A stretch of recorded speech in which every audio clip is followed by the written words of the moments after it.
नमस्कार दोस्तों, इजलास में आपका फिर से स्वागत है। मैं एडवोकेट दीपक आज आपको बताने वाला हूं एडवर्स पोजीशन के बारे में। साथ ही हम इस वीडियो में डिस्कस करेंगे कि एडवर्स पोजीशन होता क्या है और इसके लिए हमें एडवर्स पोजीशन में क्या क्या साबित करना पड़ता है। साथ ही इस वीडियो का जो मेन फोकस रहेगा वो सुप्रीम कोर्ट की उस लैंडमार्क जजमेंट के ऊपर रहेगा जिसमें ऑनरेबल सुप्रीम कोर्ट ने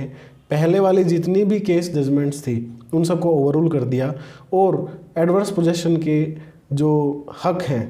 उसके मालिक को मजबूत कर दिया। तो दोस्तों,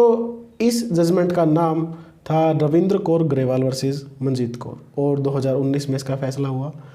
और ये 2014 की एक अपील थी। तो दोस्तों, अब सबसे पहले मैं आपको बता दूं एडवर्स पोजीशन होता क्या है। अगर आपने पहले वाली कोई वीडियो देखी एडवर्स पोजीशन के ऊपर हमारी, तो आपको क्लियर होगा कि एडवर्स पोजीशन होता क्या है। लेकिन अगर आप चैनल पर नए हैं और आप एडवर्स पोजीशन के बारे में पहली बार वीडियो देख रहे हैं तो मैं आपको एडवर्स पोजीशन के बारे में बताने जा रहा हूं। साथ ही अगर आप चैनल पर नए और आपने सब्सक्राइब नहीं किया है तो चैनल को ज़रूर सब्सक्राइब कीजिएगा और अगर वीडियो में जानकारी आपको सही लगे तो वीडियो को भी लाइक कर दीजिएगा। तो दोस्तों, एडवर्स पोजीशन दो वर्ड से बना हुआ है, एडवर्स और पोजीशन। एडवर्स का मतलब हिंदी में हम बताएं आपको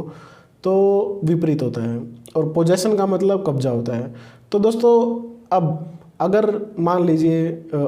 मैं किसी प्लॉट का मालिक हूँ और उस प्लॉट को मैंने किसी को दे दिया इस्तेमाल करने के लिए कि भाई आप यहाँ पे अपना कोई सामान रख सकते हैं, अपना कोई व्हीकल खड़ा कर सकते हैं या आप इसे किसी और तरीके से यूज़ कर सकते हैं, और मैंने उसको वो दे दिया वो 1 साल के लिए। ठीक है जी। अब 1 साल के बाद मैं उसको जो है मेरी परमिशन ख़त्म हो गई है, लेकिन वो मेरी परमिशन के बिना वो उस प्लॉट पे जो है अपना कब्जा कर लेता है। अब वो कब्जा क्या हो गया, मेरे हकों के विपरीत हो गया, तो उसका पोजीशन जो वहाँ पे होगा वो एडवर्स पोजीशन हो जाएगा। और अब जो एक आम जनता को भी पता है कि 12 साल में मालिक बन जाते हैं, तो वो मालिक कैसे बनते हैं। अब अगर मेरे को पता है कि भाई ये कब्जा जो है फलां बंदे ने कर लिया है और वो कब्जा सबको दिख भी रहा है और मैंने उसको 12 साल तक टोका भी नहीं है, इंटरप्शन भी नहीं की है, कोई छेड़छाड़ भी नहीं किया कि भाई आप मेरा कोई दरखास्त देना थाने में या कोई कब्जे का दावा करना या उसको जाके टोकना, कोई इंटरप्शन भी नहीं करी मैंने, तो ऐसे में उसका कब्जा ओपन हुआ, हॉस्टाइल हो गया और सबको विजिबल है। और वो कब्जा अगर नॉन स्टॉप 12 साल तक रहता है तो मैं अपना जो उस प्लॉट के ऊपर हक है मेरा उसको मैं खो दूंगा कि भाई मैं उसका कब्जा वापस नहीं ले पाऊंगा। तो ये एडवर्स पोजीशन है। तो अगर सादा जो टर्म है इसको हम उस तरीके से बताने की कोशिश करें आपको, एडवर्स पोजीशन तब होता है जब कोई कब्जा होता है, सबसे पहली चीज़। दूसरा, उसका मालिक कोई और होना चाहिए। तीसरा कि भाई आप को वो कब्जा पता है, सबको वो कब्जे के बारे में पता है, लेकिन आज तक किसी ने उसको टोका नहीं है, वो अनइंटरप्टेड है, ओपन है, हॉस्टाइल है और कंटिन्यूअस है। जो प्रेस्क्राइब टाइम है उसके कि भाई अगर प्राइवेट प्रॉपर्टी है तो वो 12 साल तक उसका कब्जा वहाँ पे होना चाहिए, तब जाके वो एडवर्स पोजीशन का क्लेम अपने हक में जो है वो सेटअप कर सकता है किसी केस में। तो दोस्तों, अब पहले जो सेटल लॉ था, पहले जो ऑनरेबल सुप्रीम कोर्ट ने अलग अलग जजमेंट्स में कहा था, अब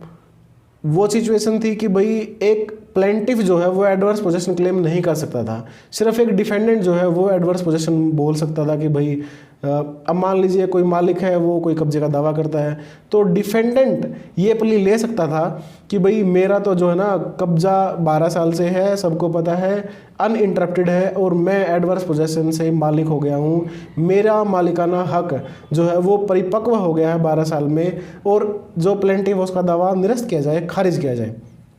तो पहले सिर्फ जो डिफेंडेंट होता था, उत्तरवादी होता था, जिसके खिलाफ मुकदमा किया जाता था, सिर्फ वो एडवर्स पोजीशन की प्ली ले सकता था। लेकिन ऑनरेबल सुप्रीम कोर्ट ने जो केस डिसाइड किया, जो अभी 2019 में रविंद्र कौर ग्रेवाल वर्सेस मंजीत कौर, इस केस में ऑनरेबल सुप्रीम कोर्ट ने क्लियर कट जो है कुछ पॉइंट्स को एक्सप्लेन किया। सबसे पहला सवाल ऑनरेबल सुप्रीम कोर्ट के सामने यही था कि भाई मान लीजिए आर्टिकल 65 जो लिमिटेशन एक्ट का है वो कहता है कि भाई 12 साल तक कोई भी बंदा जो है कोई भी मालिक अपनी ज़मीन को वापस लेने का पोजीशन का दावा कर सकता है। 12 साल के बाद उसका कब्जा जो है वापस लेने का हक लिमिटेशन एक्ट में ख़त्म हो जाएगा। तो ऐसे में सेक्शन 27 जो लिमिटेशन एक्ट का है वो ये भी कहता है कि भाई जिसने जो प्रेस्क्राइब टाइम है 12 साल का जो टाइम है वो उसमें अगर दावा नहीं किया कब्जा वापस लेने का तो उसके बाद वो नहीं कर पाएगा, उसका हक जो है वो ख़त्म हो जाएगा। तो अब जो लिमिटेशन एक्ट के जो एक प्रेस्क्राइब टाइम है उसके बाद अगर किसी का कब्जा 12 साल के बाद जो वो मालिक बन जाता है, उसका मालिकाना हक परिपक्व हो जाता है, उसके बावजूद जो असल मालिक है वो उसको बेच सकता है। अब मान लीजिए कोई प्रॉपर्टी का मालिक है, रजिस्ट्री उसके नाम है, लेकिन जो एडवर्स पोजेशन है उसके मार्फत किसी और का कब्जा रहा है और उससे उसका मालिकाना हक परिपक्व हो गया है, वो मालिक बन गया है, लेकिन असल मालिक रजिस्ट्री के बेस पे किसी और को सेल कर सकता है और उसके कब्जे को जो कब्जाधारी है उसके कब्जे को छेड़ भी सकता है। तो उसके पास क्या रेमेडी बचेगी भाई। अब इस पॉइंट पे ऑनरेबल सुप्रीम कोर्ट कहते हैं, अपनी जजमेंट में लिखते हैं कि भाई जिस इंसान का मालिकाना हक एडवर्स पोजेशन से परिपक्व हो गया है, जिसके 12 साल कंप्लीट हो गए हैं और उसने एडवर्स पोजेशन क्लेम कर लिया है, तो उसके कब्जे को अब जो मालिकाना हक जिसके पास था पहले वो नहीं छेड़ सकता और उसको कब्जे से हटाने का एक ही प्रोसीजर था, वो भी कानून के मार्फत कि भाई ड्यू प्रोसेस ऑफ लॉ वो था, लेकिन वो उसने अवेल नहीं किया। अब उसका राइट नहीं बचता है और जो कब्जाधारी है वो कोर्ट में बतौर प्लेंटिफ अपना दावा डाल सकता है खुद को मालिक डिक्लेयर करने के लिए। अब अगर किसी को कब्जाधारी को अपना कब्जा कोर्ट में मुकदमा डाल के मालिक बनना है और रेवेन्यू रिकॉर्ड में या फिर मान लीजिए म्यूनसिपल रिकॉर्ड में खुद को मालिक दर्ज कराना है, तो उसको क्या करना होगा, उसको एक सूट फॉर डिक्लेरेशन डालना पड़ेगा और सूट फॉर डिक्लेरेशन में स्पेसिफिकली उसको एडवर्स पोजेशन जो है वो क्लेम करना होगा, एडवर्स पोजेशन को साबित करना होगा। और एडवर्स पोजेशन को साबित करते हुए मैंने जो आपको पॉइंट्स बताए कि भाई अपने कब्जे को हॉस्टाइल, ओपन, कंटिन्यूअस, अनइंटरप्टेड और पीसफुल साबित करने होंगे, उसको बताने होंगे कि भाई मैं कब्जाधारी कब से हूँ और मालिक जो है वो उस टाइम पे क्या कर रहा था, कहाँ था और उसने क्लेम क्यों नहीं किया, या कह लीजिए कि उसने मालिक ने क्लेम नहीं किया। तो ऐसे में अब जो वो अपने नाम प्रॉपर्टी करवा सकता है। तो इस वीडियो में इतना ही दोस्तों। अगर आपको वीडियो में जानकारी सही लगी है तो वीडियो को लाइक करना, चैनल को सब्सक्राइब करना, साथ ही बेल आइकन को जरूर प्रेस कीजिएगा ताकि हर वीडियो की नोटिफिकेशन आप तक सबसे पहले पहुंचे। Thank you.